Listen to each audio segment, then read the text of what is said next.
Hello everyone, welcome to study hub. आज के इस वीडियो में मैं आपको कराऊंगी अनसीन पैसेज।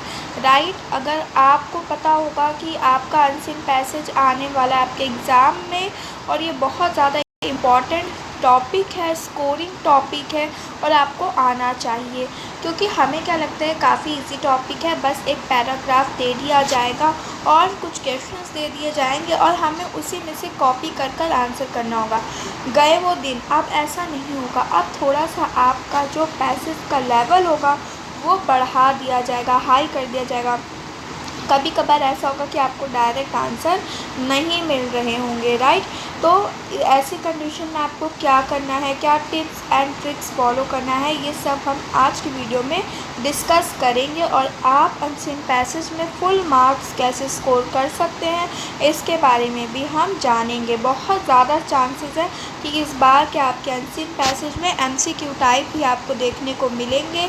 ठीक है, और ये हमने इसमें पेपर पैटर्न में भी देखा था ये चीज़ CBSE के, तो इसीलिए आपको बहुत अच्छे से इसकी प्रैक्टिस करके जाना है। राइट, तो ये हमारा पार्ट 1 होने वाला है, जिसमें मैं आपको most important tips and tricks बताऊंगी अनसीन पैसेज सॉल्व करने की। अनसीन पैसेज नाम से ही पता चल रहा है, ये ऐसे पैसेज होते हैं जो आपने कभी अपनी लाइफ में पढ़ा नहीं हुआ है। आपको कोई भी एक रैंडमली पैसेज दे दिया जाएगा, कुछ क्वेश्चंस पूछे जाएंगे और उस पैसेज के हेल्प की मदद से आपको उन क्वेश्चन को आंसर करना होगा। सो यहाँ पे मैं आपको 2 पैसेज सॉल्व करवाऊँगी, एक थोड़ा इजी होगा और एक थोड़ा ट्रिकी होगा। दोनों के अपने अलग टिप्स एंड ट्रिक्स हैं और दोनों ही को हम डिस्कस करेंगे। राइट, तो जैसे कि आप यहाँ पे देख सकते हैं कि ये जो हमारा पैसेज 1 है, जो मैं आपको कराने वाली हूँ, तो ये काफ़ी शॉर्ट है। ठीक है, अगर आपके एग्ज़ाम में छोटे पैसेज आ रहे हैं तो आप क्या करेंगे, सबसे पहला स्टेप होगा कि आप पूरे पैसेज को पढ़ लें। ठीक है, क्योंकि छोटा सा पैसेज है, ज़्यादा से ज़्यादा 5 मिनट लग जाएगा, उससे ज़्यादा लगेगा नहीं, 5 मिनट भी कम ही लगेगा उससे। ठीक है, क्योंकि छोटा सा पैसेज है। तो चलिए हम पहले पैसेज को पढ़ लेते हैं। ठीक है, Raisins are dried grapes that have been eaten for thousands of years. Nearly 3,500 years ago, the first raisins were discovered as grapes that were drying in the sun on a vine. In medieval Europe, raisins were used as sweeteners, medicine, and even as a form of money. अब आपको करना क्या है, आपको जो चीज़ लग रहा है कि चीज़ हमें इंपॉर्टेंट बताया है, कुछ नंबर, कुछ डेटा आपको दिख रहा है, तो आप उसे अंडरलाइन कर सकते हैं। जैसे यहाँ पे दिया है 3,500 ईयर्स अगो, इसे आप अंडरलाइन कर लें। यहाँ पे बताया कि फर्स्ट पैरा से आपको ये पता चल जाना चाहिए कि मेरा पैसेज बात किस बारे में कर रहा है, यानी मेरे पैसेज का मेन टॉपिक क्या है। यहाँ पे मैं आपको बता दूँ, यहाँ पे रेजन्स लिखा है, यानी यहाँ पे रेजन्स की बात की जा रही है। रेजन्स यानी किशमिश। राइट, और यहाँ पे कहीं ना कहीं जो जो आपको इम्पोर्टेंट लग रहा है उसे अपने अकॉर्डिंग अंडरलाइन कर सकते हैं। Discovered as grapes, drying in the sun, medieval Europe. Right, कुछ भी आप अपने अकॉर्डिंग अंडरलाइन कर लें।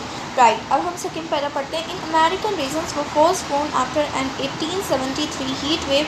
मैं आपको एक टेक्निक बताती हूँ कि जब भी कोई डेटा दिया है ना, कोई नंबर दिया है, आप उसे ज़रूर अंडरलाइन कर लें, क्योंकि उससे बेस्ड क्वेश्चन ज़रूर पूछे जाते हैं। Right, wet in California destroyed, कोई जगह का नाम आपको लग रहा है कि हाँ ये थोड़ा अलग है, ये थोड़ा हट के, आप उसे अंडरलाइन कर लें। Okay, it's valuable grape crop leaving only dried wrinkly but tasty grapes on the vines. Soon farmers began developing seedless grapes in California that were thin-skinned and sweet. These grapes would be purposely dried in the sun and became the popular dark raisins we eat and enjoy today. Later, a golden variety of raisins was made by treating grapes with a chemical called sulphur dioxide. अब देखो यहाँ पे कोई chemical का name दिया है ना, तो क्या पता इससे इस पे कोई क्वेश्चन बन जाए। And using special methods to dry them. Today central California remains the center of the world's raisins industry, producing nearly 95% of the world's raisins. It's green very sunny climate and hot temperature provide the perfect condition for grapes that are dried into raisins. So यहाँ पे हमने यहाँ पे पढ़ लिया है। Basically यहाँ पे किशमिश के बारे में बताया जा रहा है कि किशमिश कितने हज़ारों साल पुरानी है, कैसे बनती है, और आज के टाइम पे जो किशमिश है उसे कैसे बनाया जाता है, कैसे गोल्डन उसमें कलर लाया जाता है, ये सारी चीज़ें बताया जा रहा है। और यहाँ पे एक जगह का नाम दिया है कैलिफोर्निया, जहाँ पे किशमिश बहुत ज़्यादा इसकी इंडस्ट्री है। क्यों? क्योंकि कैलिफोर्निया एक ऐसी जगह है जहाँ पे किशमिश को ग्रो करने का एक परफेक्ट टेम्परेचर मिलता है, एक परफेक्ट क्लाइमेट मिलता है। ठीक है, और किशमिश किससे बनती है? ग्रेप्स से बनती है। अब हम करते हैं इसके बेसिस पर कुछ क्वेश्चंस। जैसे फर्स्ट क्वेश्चन यहाँ पे हमसे पूछा गया है, raisins were discovered about dash years ago. Raisins कितने साल पुरानी है? तो ये हमने फर्स्ट पैरा में ही पढ़ा था। यहाँ पे आप देख सकते हैं 3500 ईयर्स अगो। बहुत इजी है ये। When did the heat wave in destroyed the grape crop in America. तो यहाँ पे आप देखो अमेरिका से रिलेटेड हमने पढ़ा था व्हेन डिड। यहाँ पे व्हेन डिड, जब ऐसा क्वेश्चन आता है व्हेन डिड यानी कब, आपसे वो टाइम पूछ रहा है, इसीलिए मैंने कहा था कि आपको क्या करना है, ऐसे डेटा को ज़रूर अंडरलाइन कर लेना है। तो 1873 इसका आंसर हो जाएगा। आप यहाँ से इसका आंसर लिख सकते हैं। The golden variety of raisins was made by. अब क्योंकि ये छोटा पैरा था और हमने पूरा पैराग्राफ रीड करा था और उसमें एक और वर्ड आया था गोल्डन वेराइटी, राइट, हमने उसे अंडरलाइन भी करा था यहाँ पर, गोल्डन वेराइटी।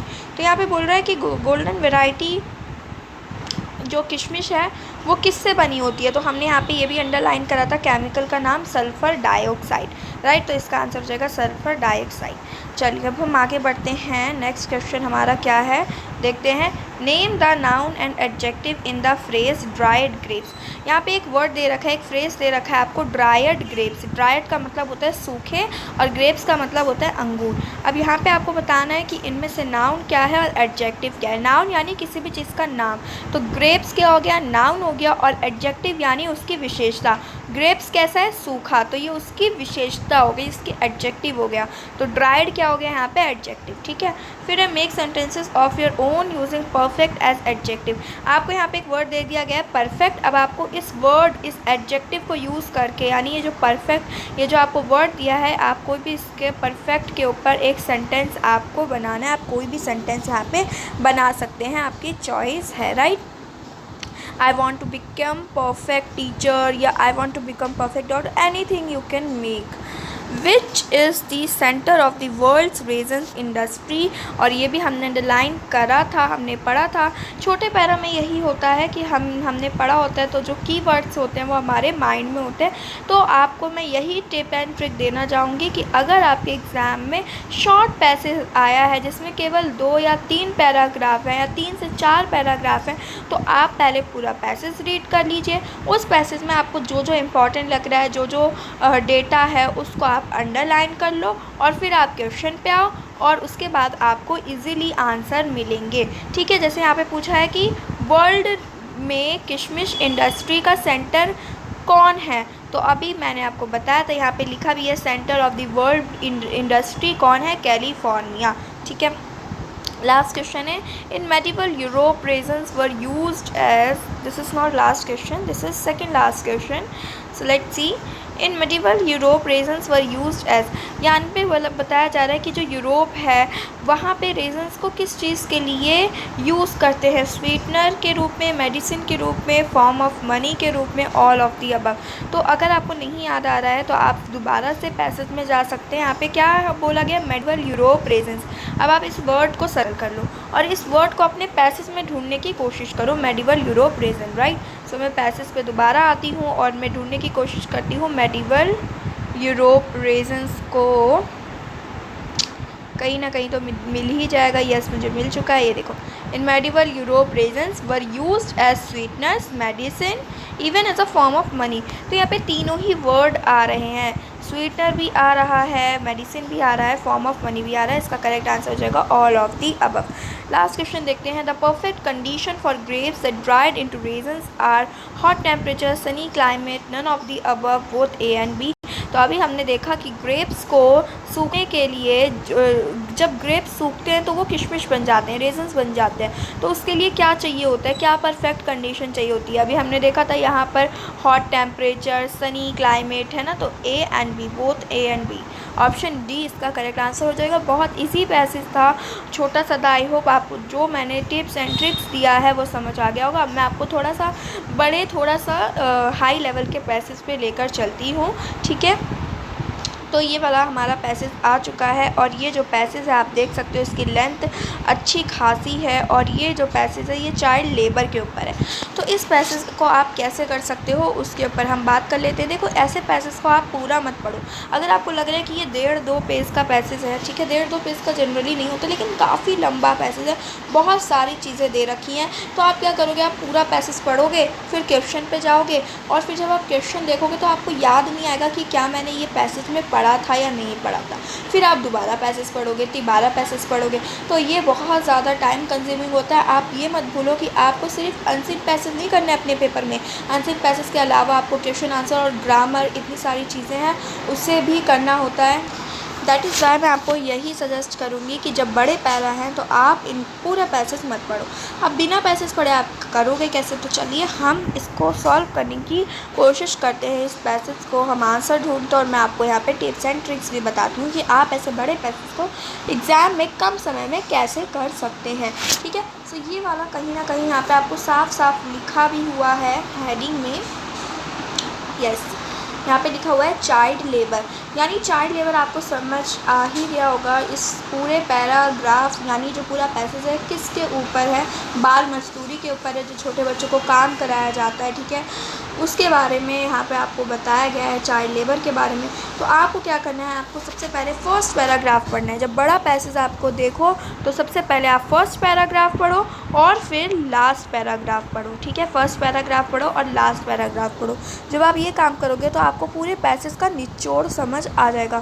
फिर आप आओ क्वेश्चन पर। क्वेश्चन पे आने के बाद आप प्रोसेस मैं आपको बाद में बताऊंगी। सबसे पहले हम फर्स्ट और लास्ट पैसेज को रीड करते हैं, ठीक है। So let's begin. The problem of child labor in India is a reality. Clearly the situation Clearly the situation of these children violates the fundamental right to education, right to childhood and equal opportunity to participate as equal citizens of this country. अब last paragraph पे आते हैं। देखो, जब आप, मैं ऐसा क्यों करने को बोल रही हूँ, क्योंकि फ़र्स्ट और लास्ट पैराग्राफ जब आप पढ़ोगे आपको पूरे पैसेज का निचोड़ समझ आएगा और जो क्वेश्चंस आपके पूछे जाते हैं कहीं ना कहीं वो फर्स्ट और लास्ट पैरा में से ज़्यादातर पूछे जाते हैं, ठीक है। लास्ट पैराग्राफ पर आते हैं। Having said this, it is still true that India is home to perhaps the largest number of child laborers in the world today. The estimates today are alarming, ranging from about 12 million to about 100 million children, according to the government, NGOs and other sources. These children are steeped in poverty and most of them are part of the informal economy, both in the agriculture and urban sectors where the reach of the law is hardly visible. So ये हमने पढ़ लिया है और कहीं ना कहीं अब हम आते हैं इसके क्वेश्चंस पे और अब मैं आपको बताती हूँ आपको क्या करना है। पहला जो क्वेश्चन पूछ रहा है वो कह रहा है the root cause of child labour is. हमने फर्स्ट पैराग्राफ पढ़ा और लास्ट पैराग्राफ पढ़ा, इसमें कहीं भी हमने ये वर्ड नहीं देखा रूट कॉज। अब आप क्या करो, आप जब क्वेश्चन पढ़ोगे आपको जो लग रहा है कि इसमें पूछ क्या रहे हैं, मेन वर्ड को आप सर्कल कर लो या फिर अंडरलाइन कर लो। जैसे मेरे को फर्स्ट क्वेश्चन में जो मेन वर्ड दिख रहा है वो क्या है, रूट कॉज। आपको चाइल्ड लेबर का रूट कॉज बताना है। रूट कॉज यानी जो चाइल्ड लेबर है इसकी मेन वजह क्या है, इसकी मेन जड़ क्या है, ठीक है। तो हम रूट कॉज को अब अपने पैराग्राफ में ढूंढेंगे जल्दी से और जहाँ हमें रूट कॉज मिल जाएगा वहीं इसका आंसर छुपा होगा, राइट। तो ऐसा आप पूरा पैरा से पढ़ने से बच सकते हैं, आपका टाइम बच जाएगा। लेकिन अगर आपकी रीडिंग स्पीड बहुत अच्छी है और आपको लगता है कि आपको ऐसे नहीं करना है, जैसे हमने फर्स्ट पैसेज सॉल्व करा था वैसे ही करना है, तो आप वैसे भी कर सकते हैं, ये आप पर डिपेंड करता है। चलिए, सो अभी हम रूट कॉज देखते हैं, ठीक है। इसको स्किमिंग टेक्निक कहते हैं जो मैं आपको करा रही हूँ। So yes, root cause word हम देखते हैं। बेसिकली यहाँ पे रूट कॉज वर्ड कहीं नहीं है, अगर आप ध्यान से देखेंगे ना तो रूट कॉज वर्ड यहाँ पे है ही नहीं। यहाँ पे आपको बताना है कि रूट कॉज क्या है। रूट कॉज यानी जो चाइल्ड लेबर है उसकी जड़ क्या है। तो ये कहीं ना कहीं आप कोई भी पैराग्राफ, अगर मैं आपको कोई पैराग्राफ लिखने को देती हूँ तो आप अपने पैराग्राफ के बीच में बताते हो कि अगर कोई प्रॉब्लम है तो इसकी वजह क्या है। तो हम सेकेंड और थर्ड पैराग्राफ पढ़ने की कोशिश करते हैं कि चाइल्ड लेबर की मेन रीज़न क्या है। ठीक है, तो यहाँ पे देखो, चाइल्ड लेबर इज़ मोर और लेस सिनोनिमस विद पावर्टी। यहाँ पे पावर्टी को ही इसका मेन रीज़न बताया है। ठीक है, यहाँ पे रूट कॉज नहीं लिखा है, यहाँ पे इनडायरेक्टली लिखा है पावर्टी इसका रीज़न है। पावर्टी यानी गरीबी, गरीबी की वजह से चाइल्ड लेबर होता है। तो इसका आंसर हमें मिल गया है, कहीं ना कहीं पावर्टी है। ठीक है, अगर आपको कहीं कुछ और लग रहा है इसका आंसर, ठीक है, तो आप मुझे कमेंट में बता सकते हो। मेरे हिसाब से तो इसका आंसर जो है वो पावर्टी ही होना चाहिए। बहुत जगह यहाँ पे पावर्टी का ही जिक्र आया है, जो कि बताता है कि चाइल्ड लेबर का रूट कॉज है। राइट, अब हम आते हैं सेकेंड क्वेश्चन पर, the biggest challenge before the government. अच्छा, मैं आपको एक और चीज़ बताती हूँ। अब यहाँ पे हमने देखो, हमने क्या देखा, फर्स्ट क्वेश्चन में आपको रूट कॉज बताना था। अब आपने पूरा पैराग्राफ रीड कर लिया और आप अब आते हैं क्वेश्चन पे। अब आपने क्वेश्चन पढ़ा और आपका तो दिमाग पहले से ही घूम जाएगा कि मैंने पूरा पैराग्राफ पढ़ लिया, इसमें तो कहीं रूट कॉज था ही नहीं। फिर आप क्या होगा, फिर आप दोबारा पढ़ोगे। ठीक है, तो ऐसे में बहुत ज़्यादा टाइम लेता है और ये बच्चे बहुत मिस्टेक करते हैं। तो जब बड़ा पैराग्राफ आए, बड़ा पैसेज आए, तो आप इसी तरीके से कोशिश करें सॉल्व करने की। राइट, अब हम सेकंड देखते हैं। क्वेश्चन बोल रहे हैं the biggest challenge before the government. Biggest challenge before the government, पहले हम देखते हैं कि बिगेस्ट चैलेंज, गवर्नमेंट, क्या क्या यहाँ पे ऐसे वर्ड हैं इस पैसेज में, देखते हैं। बिगेस्ट चैलेंज गवर्नमेंट, ठीक है, ये आपको ढूंढना है अपने पैसेज में। तो फर्स्ट पैरा और लास्ट पैराग्राफ तो हमने ऑलरेडी रीड कर रखा है, इसमें तो कहीं था नहीं। सेकेंड वाला भी अभी हमने पढ़ा था, पावर्टी के बारे में बताया, कहीं भी गवर्नमेंट वर्ड नहीं आ रहा है। और थर्ड देख लेते हैं, जल्दी जल्दी बस ढूंढना है आपको, गवर्नमेंट वर्ड ढूंढना है, नहीं आ रहा है। फोर्थ में देखते हैं, a child can young only a reality excluded when distinction on syllabus are, इसमें भी नहीं आ रहा है। हाँ, ये वाला है, ये फिफ्थ। आप फिफ्थ देखो, फिफ्थ को दिख रहा होगा गवर्नमेंट वर्ड। और ये जो हमारा क्वेश्चन क्या बोल रहा है, biggest challenge before the government, government के लिए बिगेस्ट चैलेंज आपको यहाँ पे बताना है। सो इस पैराग्राफ में तो बताया है कि गवर्नमेंट ने क्या करा है। गवर्नमेंट ने कहा, कहीं ना कहीं बैन लगा दिया है dhaba, shops, restaurants, hotels, resorts वगैरह पर कि यहाँ पे चिल्ड्रन नहीं काम करेंगे जो 14 साल से कम उम्र में। यहाँ पे आपको बताने कि गवर्नमेंट के सामने चैलेंज क्या है। सो आप इस पैराग्राफ में पढ़ो, यहाँ पे देखो, कॉन्फ्लिक्टिंग, ठीक है, कॉन्फ्लिक्टिंग रिएक्शंस, ये गवर्नमेंट के सामने सबसे बड़ा चैलेंज है। राइट, आपको क्वेश्चन की लैंग्वेज को ध्यान से समझना है। Triggered many conflicting reaction. Right, next question देखते हैं, benefits of the ban are, यानी जो बैन लगा दिया गया है इसके क्या बेनिफिट्स हैं। तो यहाँ पे आपको डायरेक्ट नहीं बताया गया है। देखो यहाँ पे बैन वर्ड आ गया। अब आप खुद सोचो, अगर यहाँ पे कि ये बोल दिया जाएगा कि 14 साल के कम उम्र के बच्चे ढाबा, टी शॉप, रेस्टोरेंट्स वगैरह में काम नहीं करेंगे, तो इससे इसके क्या बेनिफिट होंगे कि जो चाइल्ड लेबर है उसकी प्रॉब्लम कम होगी। राइट, सो इस तरीके से आप इसका आंसर करेंगे। एंड उसके बाद है which recent changes have been so heartening. यहाँ पे आपको ये वर्ड अभी हमने देखा था, तो ये हर्टनिंग वर्ड अभी हमने कहीं रीड करा था ना, कोई पैराग्राफ में, अभी हमने जस्ट रीड करा है इससे। 1 मिनट। सो आप भी मेरे साथ इसे सॉल्व करने की कोशिश करें। राइट, आप इसका स्क्रीनशॉट वगैरह भी ले सकते हैं। यह हर्टनिंग वर्ड अभी हमने, सॉरी, हाँ जी, ये देखिए, ये वर्ड यहाँ पे आया है। It is heartening to note that the government has decided to ban the employment of children. ये अभी हम जस्ट रीड कर चुके हैं। तो यहाँ पे पूछा क्या, एक बार दोबारा मैं जाऊँगी क्वेश्चन पर, which recent changes have been so heartening. Yes, आपको इसी पैराग्राफ में ये आंसर मिल जाएगा, कौन सा रीसेंट चेंज हर्टिंग है। तो ये जो यहाँ पे बताया गया ना, जो ban the employment of children below the age of 14 as domestic. Right, ये सारा आपको यहाँ पे बता देना है। उसके बाद नेक्स्ट क्वेश्चन पे हम आते हैं, which amendment to the constitution enforce free education to children below 14 years of age. देखो यहाँ पे अब आपको बताना है अमेंडमेंट, यानी मैं आपको बता दूं संशोधन। कॉन्स्टिट्यूशन यानी संविधान में कौन सा संशोधन किया गया है। पहले हम देख लेते हैं कि क्या ये सारे वर्ड्स हैं इस पैराग्राफ में। राइट, अमेंडमेंट, कॉन्स्टिट्यूशन, ये सारे वर्ड्स हमें ढूंढने हैं। तो ऊपर तक जितना भी हमने पढ़ा इसमें तो कोई ऐसा वर्ड नहीं आया था। आगे हम देखते हैं कि क्या कोई वर्ड है। हाँ जी, तो ऊपर ही वाले पैराग्राफ में देखिए सेकंड पैराग्राफ में दिया है ना 86th amendment to the constitution, साफ साफ दिख रहा है, तो ये इसका आंसर हो जाएगा 86th अमेंडमेंट, राइट। अब नेक्स्ट हम देखते हैं, तो यही मैं आपको समझाना चाह रही हूँ कि बड़ा पैराग्राफ है, आप कीवर्ड को अंडरलाइन कीजिए, फिर उस वर्ड को ढूंढने की कोशिश कीजिए, आपको आंसर मिल जाने वाला है, ठीक है।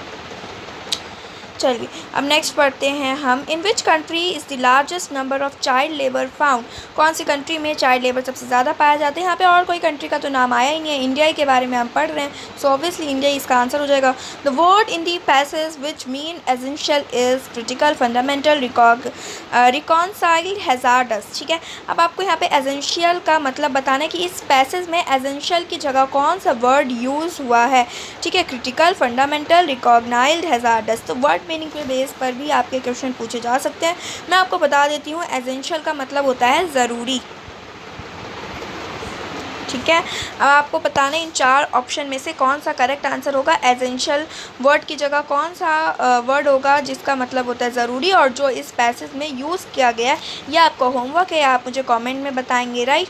और लास्ट जो है, लास्ट हम देख लेते हैं, the word from the passage which is an antonym of the safe is. ऐसे भी क्वेश्चंस बहुत ज़्यादा आपको देखने को मिलेंगे अपने एग्जाम में, एक दो क्वेश्चंस वर्ड मीनिंग वोकैबुलरी पर आने ही आने वाले हैं। एंटोनियम मतलब होता है अपोजिट वर्ड, यानी उसका उल्टा, विलोम शब्द जिसे कहते हैं, और सिनोनियम मतलब होता है उसका मिलता जुलता नहीं यानी उसका पर्यायवाची, ठीक है। तो ये वर्ड आपको ज़रूर पता होने चाहिए। यहाँ पे आपको बताना है कि सेफ़ का एंटोनियम क्या होगा, सेफ़ का उल्टा क्या होगा, वो वर्ड आपको बताना है। तो यहाँ पे सेफ का उल्टा वर्ड क्या होगा, हैजार्डस हो जाएगा, ठीक है। यानी और वो वर्ड ऐसा होना चाहिए जो इस पैसेज में भी यूज़ किया हुआ हो। तो ये आप देखो इस पैसेज में अगर आप तो हैजार्डस वर्ड ही आया है, ठीक है, कि जो चिल्ड्रन है उन्हें हैजार्डस सिचुएशन में काम करना होता है, यानी हैजार्डस यानी डिफ़िकल्ट, ठीक है। तो सेफ का जो अपोजिट होएगा, एंटोनियम जो होएगा, वो हैजार्डस हो जाएगा, राइट। सो आई होप आपको दोनों पैसेज, एक छोटा पैसेज आए तो उसके लिए आपको क्या टिप्स एंड ट्रिक्स फॉलो करना है वो भी मैंने आपको बता दिया, और अगर बड़ा पैसेज आए तो उसके लिए आपको क्या टिप्स एंड ट्रिक फॉलो करना है वो भी मैंने आपको बता दिया।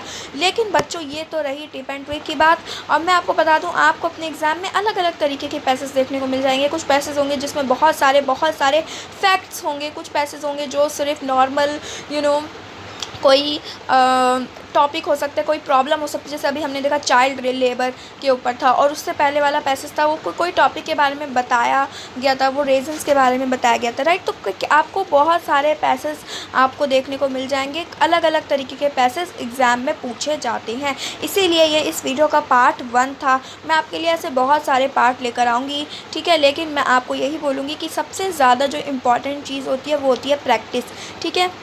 आपने वीडियो देख लिया उससे ही काम नहीं होगा, वीडियो देखने के बाद आपको टिप्स एंड ट्रिक्स समझ आ गया, आपको ये समझ आ गया कि पैसेज को सॉल्व कैसे करते हैं, लेकिन जब तक आप खुद सॉल्व करके नहीं देखोगे आप फुल मार्क्स नहीं स्कोर कर सकते, ठीक है। पैसेज टफ आने वाले हैं, अब आपकी 9th क्लास हो गई है, तो बहुत ज़्यादा ज़रूरी है कि आप प्रैक्टिस करके जाओ, बिना प्रैक्टिस के एग्ज़ाम में मत बैठना, आपको प्रॉब्लम फेस करनी पड़ेगी। इसके लिए मैं आपके लिए एक टेस्ट लाई हूँ छोटा सा, ठीक है, एक टेस्ट लाई हूँ, और टेस्ट से मुझे एक इम्पॉर्टेंट बात याद आ गई, मैंने आपको the fun they had chapter करा दिया है बहुत पहले, और उसका मैं टेस्ट लेने वाली हूँ, और टेस्ट मैं आपको आज या कल वो वीडियो में डाल दूँगी टेस्ट की, ठीक है। मोस्ट इम्पॉर्टेंट क्वेश्चंस मैं आपको टेस्ट में दूँगी, आपको वो एज अ टेस्ट करना है, और इस पर भी मैं वीडियो लाऊँगी कि आप इंग्लिश में क्वेश्चन आंसर्स कैसे मतलब आंसर को कैसे लिख सकते हैं, ठीक है। इस पर मैं वीडियो लाऊँगी बहुत जल्द। सो ये रहा ये टेस्ट है, तो आप इसका स्क्रीनशॉट ले लें, ये जिससे आपको सॉल्व कर देखना है। इसके आंसर भी मैं डाल दूँगी, इसके आंसर मैं एक वीडियो बनाऊंगी जिसमें मैं इसके आपको आंसर डाल दूँगी, आप चेक कर लेना। लेकिन अभी ये आपका टेस्ट है तो प्लीज़ आप इसका स्क्रीनशॉट ले लो, और यस, और एक यहाँ पे भी है कुछ, ठीक है। और ये रहे इसके क्वेश्चंस, इस पैसेज के क्वेश्चंस, और इनके जो आंसर्स हैं वो मैं डाल दूँगी, सो आप इसे कर लेना। और यस, बहुत सारी वीडियोस आएंगी, बहुत सारे इंपॉर्टेंट क्वेश्चंस मैं आपको कराने वाली हूँ, टेस्ट कराने वाली हूँ। आप चैनल को ज़रूर सब्सक्राइब कर लो, तभी आपके पास नोटिफिकेशंस आएंगी।